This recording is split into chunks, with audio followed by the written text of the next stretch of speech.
All right, welcome back.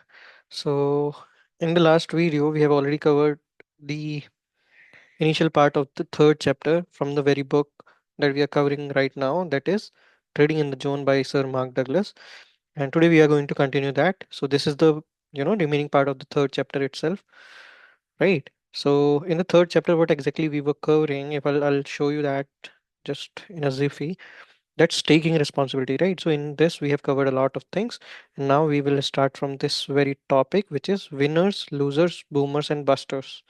Okay, so let's begin like we always do, without any further ado.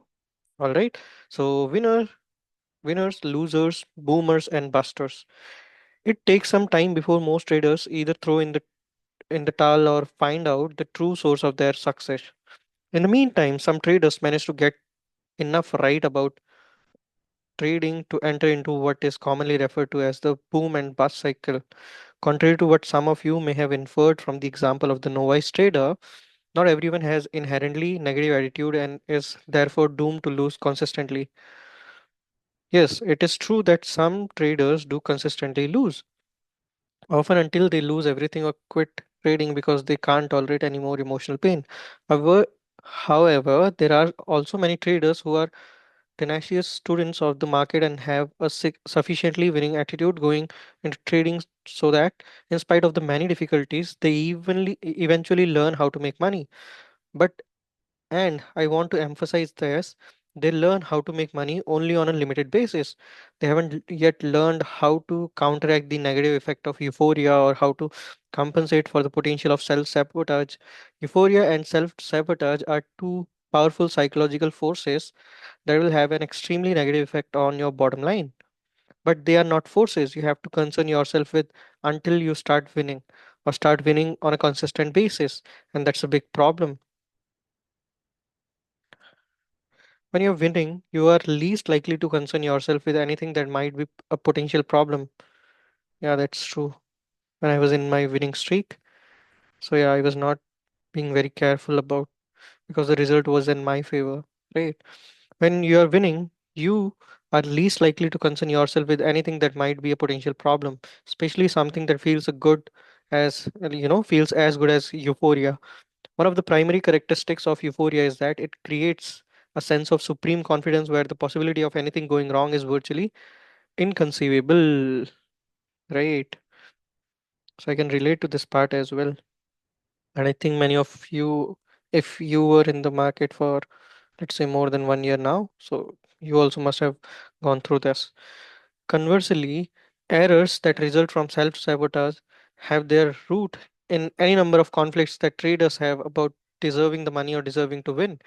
It's when you're winning that you are most susceptible to making a mistake, overtrading, putting on too large a position, violating your rules, or generally operating as if no prudent boundaries on your behavior are necessary. You may even go to the extreme of thinking you are the market. However, the market rarely agrees, and when it disagrees, you'll get hurt. The loss and the emotional pain are usually significant. You'll experience a boom followed by the inevitable bust. If I were to classify traders on the kind of results they achieve, I'd put them into three broad categories. The small group, probably fewer than 10% of the active traders, are the consistent winner. They have a steadily rising equity curve with relatively minor drawdowns. The drawdowns they do experience are the type of normal losses that any trading methodology or system incurs. Not only have they learned how to make money, but they are no longer susceptible to the psychological forces that cause the boomed burst cycle.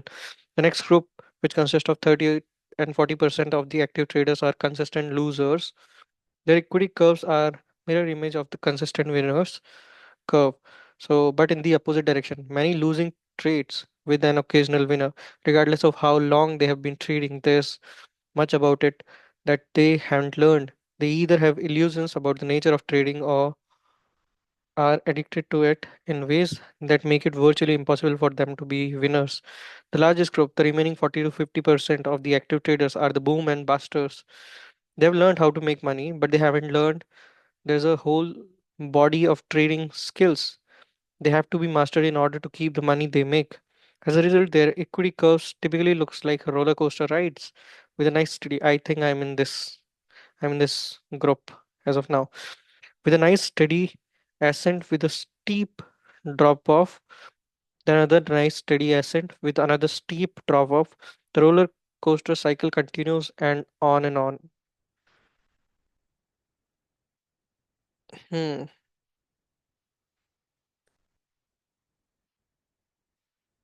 All right, I'll have to add text box over here.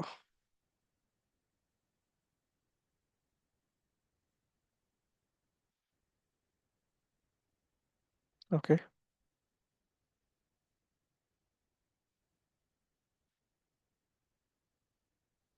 All right. I've worked with many experienced traders who have put together incredible winning streaks, sometimes getting months without a losing day. Having 15 or 20 winning trades in a row is not unusual for them. But for the boom and busters, these streaks always end the same way in huge losses that are the result of either euphoria or self-sabotage.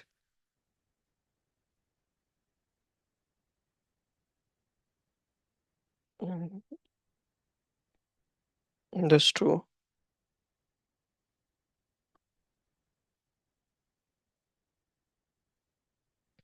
Now let's see what's the solution of this we are getting.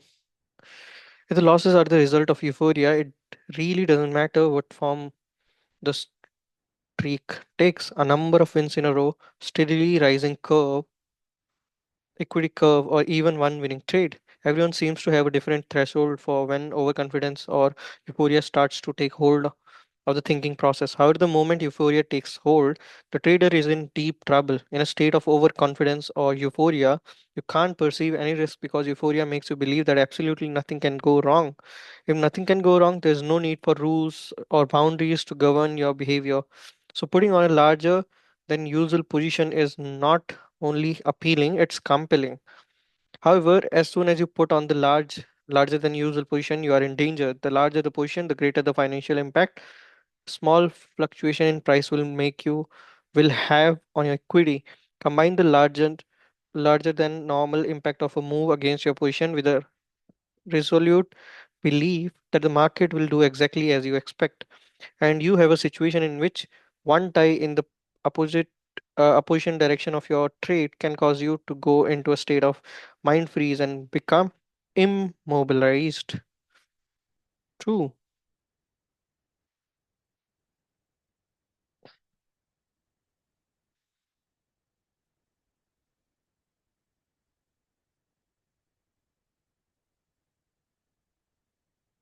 When you finally do pull yourself out of it, you'll be dazed, delusioned, and betrayed, and you'll wonder how something like that could have happened. In fact, you are betrayed by your own emotions. However, if you are not aware of or don't understand the underlying dynamics I just described, you'll have no other choice but to blame the market. If you believe the market did this to you, then you will feel compelled to learn more about the market in order to protect yourself. The more you learn, the more confident you'll naturally become in your ability to win.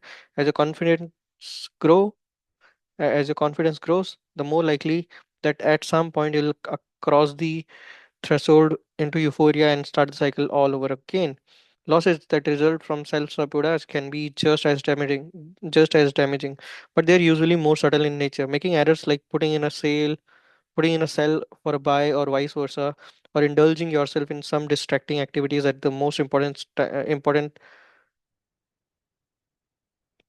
okay, it will be important, I guess.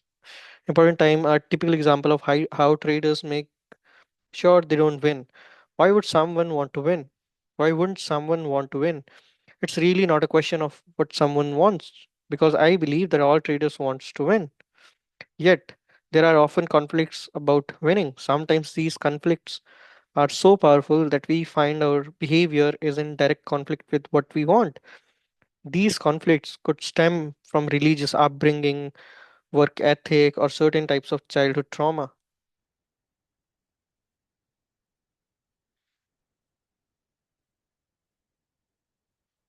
If these conflicts exist, it means that your mental environment is not completely aligned with your goals.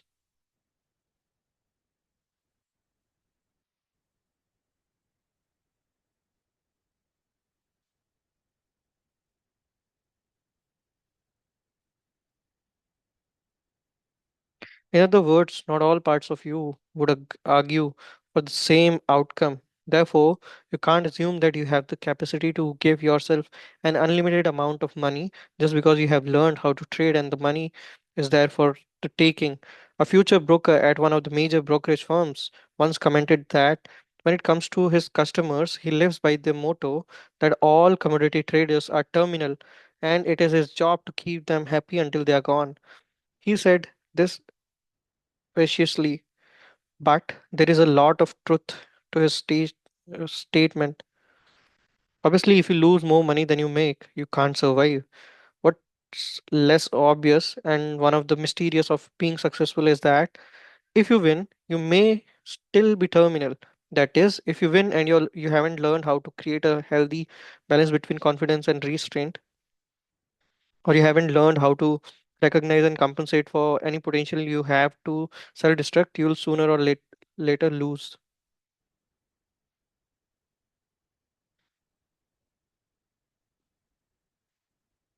Okay.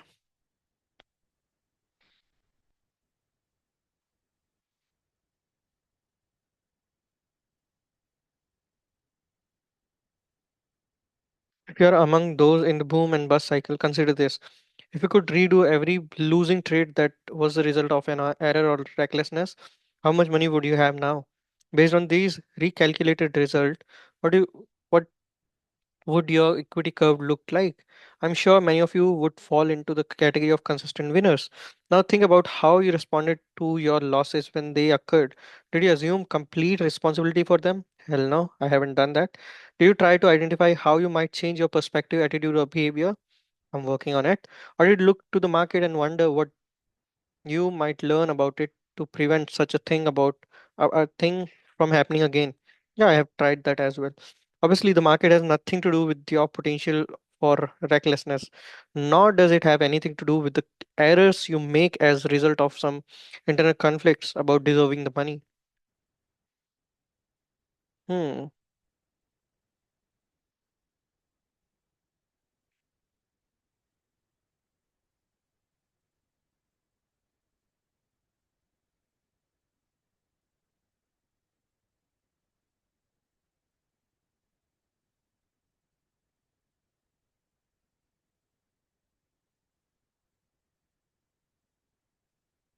Hmm. Probably one of the hardest concept for traders to effectively assimilate is that the market doesn't create your attitude or state of mind. It simply acts as a mirror reflecting what's inside back to you. If you are confident, it's not because the market is making you feel the way, it is because your beliefs and attitudes are aligned in a way that allows you to step forward into an experience that responsibility or take responsibility for the outcome and extract the insight that's been made available.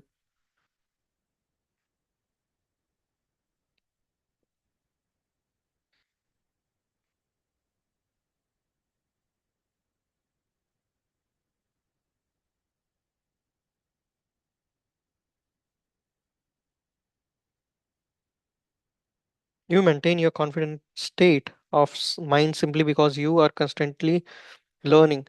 Conversely, if you are angry and afraid, it's because you believe to some degree that the market creates your outcomes, not the other way around. Ultimately, the worst consequences of not being responsible is that it keeps you in a cycle of pain and dissatisfaction.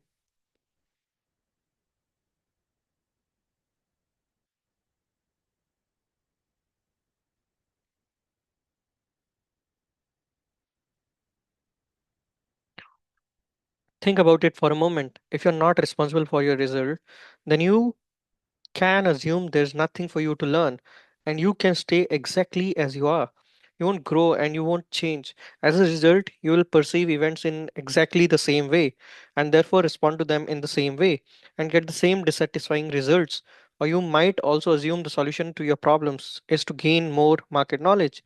It is always virtuous to learn, but in this case, if you don't take responsibility for your attitudes and perspective, then you haven't learned value of for the winner that will cause you to choose what you have learned in up in inappropriate ways. Okay, there's some you know, typing mistakes over here, so we can just skip it. Okay, let's read from here. No, you won't grow and you won't change. As a result, you'll perceive events in exactly the same way and therefore respond to them in the same way and get the same dissatisfying result. Or you might also assume the solution to your problem is to gain more market knowledge. It is always virtuous to learn, but in the case, if you don't take responsibility for your attitudes and perspective, then you'll not succeed basically. Without realizing it, you'll be using your knowledge to avoid the responsibility of taking risk.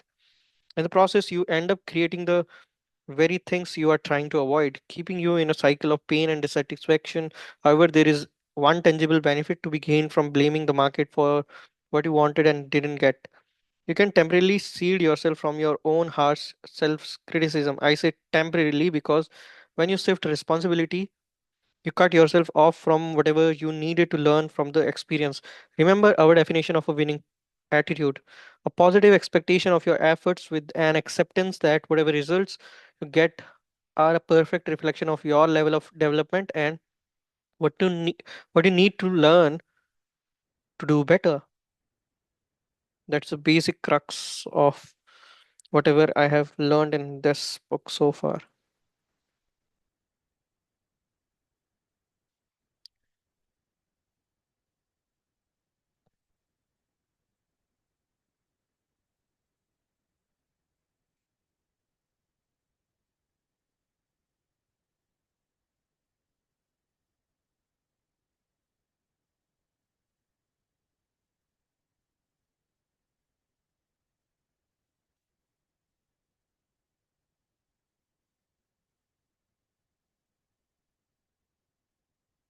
Hmm. Okay. If you shift the blame in order to block the painful feelings that result from beating yourself up, all you have done is put an infected band-aid on the wound. You may think you have solved the problem, but the problem is only going to resurface later, worse than before. It has to, simply because you haven't learned anything that would cause you to make the land of interpretations that would result in a more satisfying experience. Did you ever wondered why leaving money on the table is often more painful than taking a loss? When we lose, there are any number of ways in which we can shift the blame to the market and not accept the responsibility. Much needed thing. FOMO, that's why we enter in a FOMO trade, isn't it? But when we leave money on the table, we can't blame the market. The market didn't do anything but give us exactly what we wanted. But for whatever reason, we weren't capable of acting on the appropriate opportunity. In other words, there's no way to rationalize the pain away. You're not responsible for what the market does or doesn't do, but you are responsible for everything else that results from your trading activities. You're responsible for what you have learned, as well as for everything you haven't learned yet that's waiting to be discovered by you. The most efficient path of discovering what you need to be successful is to develop a winning attitude, because it's an inherently creative, that's so that's so that's so active. Okay, what's that? Is it a new word or a mistype? Not only does a winning attitude, okay, perspective, okay, it will be perspective, because it's an inherently creative perspective, right? Let me check if it is a word or no.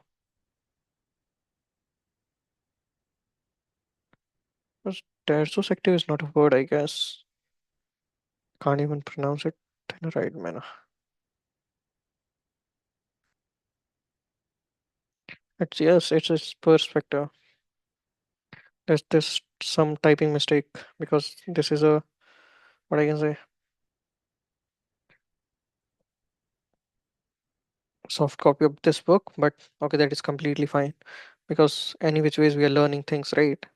Some things can be there, but yeah, we should not focus on the problems. We should focus on solutions. So that's why it's completely fine. Whatever the problems are, we will just simply omit it, or try to get the perspective out of it, like the way we did in this particular sense. Now, similarly, let's move ahead. I think we have to skip this line because that is not making any sense to me, at least. Not only does a winning attitude, oh, you have to do what need to learn. It also produces the land of mindset that is most conducive or to discovering something no one else has experienced. Developing a winning attitude is the key to your success. The problem for many traders is that either they think they have already won when they don't, or they expect the market to develop the attitude for them by giving them winning trades.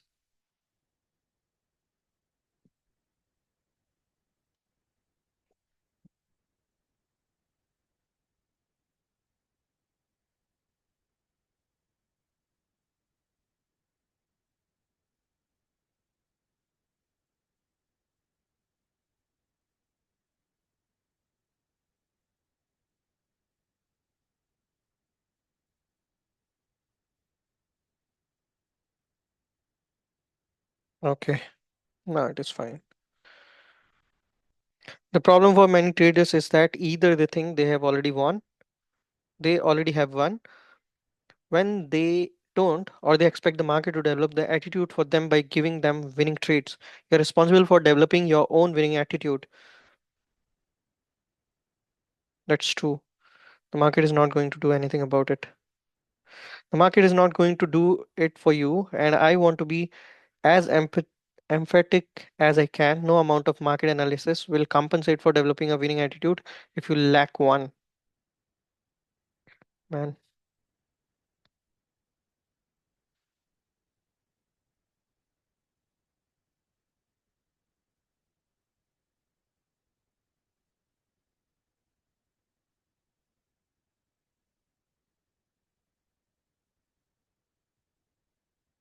Let's say if we will be able to find out the right ways to getting the winning attitude in this or in next chapter, hopefully. Let's see. Now we are in the phase where we are identifying the problems.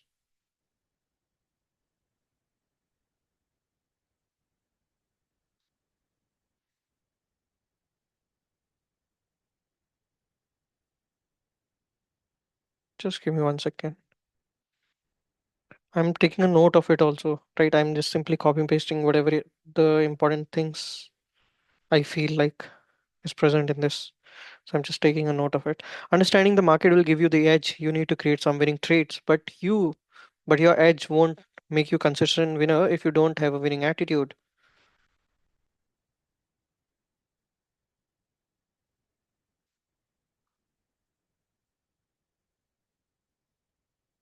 Certainly, one could argue that some traders lose because they don't understand enough about the markets and therefore they usually pick the wrong trades. As reasonable as this may sound, it has been in my experience that traders with losing attitude pick the wrong trades regardless of how much they know about the markets. In any case, the result is the same, they lose. On the other hand, traders with winning attitudes who know virtually nothing about the markets can pick winners. And if they know a lot about the market, they can pick even more winners. If you want to change your experience of the market from fearful to confident, if you want to change your results from an erratic equity curve to a steadily rising one, the first step is to embrace the responsibility and stop expecting the market to give you anything or do anything for you, right? So you have to be accountable, is the crux of it.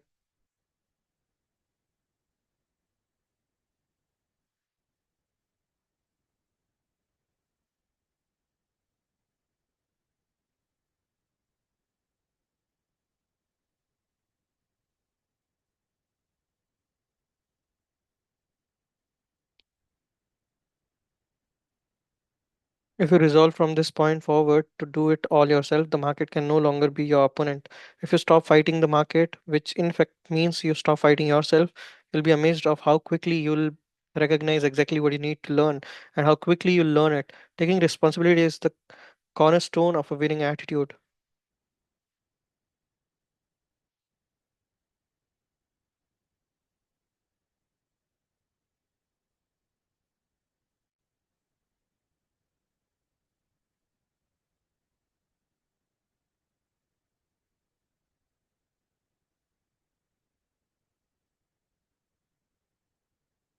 So basically the working steps that we have found over here is we have to be responsible. First of all, don't expect anything from the market. Be as rational as you can and look at the market objectively. and take the responsibility either for winners and for a losing trade as well. You have to be responsible for it. You shouldn't try to, neglect the, what I can say, losing trades, because that's the important part from where you learn. And from the winning trade, don't go in the state of euphoria. So you have to maintain the balance between euphoria and self-sabotage. You have to be in between of it, and that too consistently, to stay confident and stay as a winner for a longer duration of time. That was the crux of this chapter, or at least what I have understood. So, by this, we are coming to the end of this particular chapter, chapter 3. And in the next video, we are going to start the chapter 4, which is consistency, a state of mind. Right. So, that's what we covered today, the third chapter, where we talked about basically, if I'll say what exactly we have covered, that was like taking the responsibility, to be very precise. Yes, taking responsibility and why it is important, what is the reason behind it, what is the logic behind it. We learned that also, right? So you need to have a winning attitude to win consistently for a longer period of time. It's not about winning once or twice, it's about getting the money out of the market in a consistent way. And how can you do that? First of all, you have to be responsible. Take responsibilities of whatever mistakes you are committing, whatever, you know, profits that you're generating. So there needs to be an analysis behind both of them, especially the one in which you are losing. And never blame market. Market is always right. That's the thumb rule that you have to remember always. Okay. So that was the crux of today's chapter. If you have been so far, and if you're still here, thank you so much for listening out. In case if you have anything to say, then yeah, you all know comment box is open for that. So have fun, everyone. Have a great day ahead. Thank you so much, universe. Thank you so much, Radharanji. Peace out.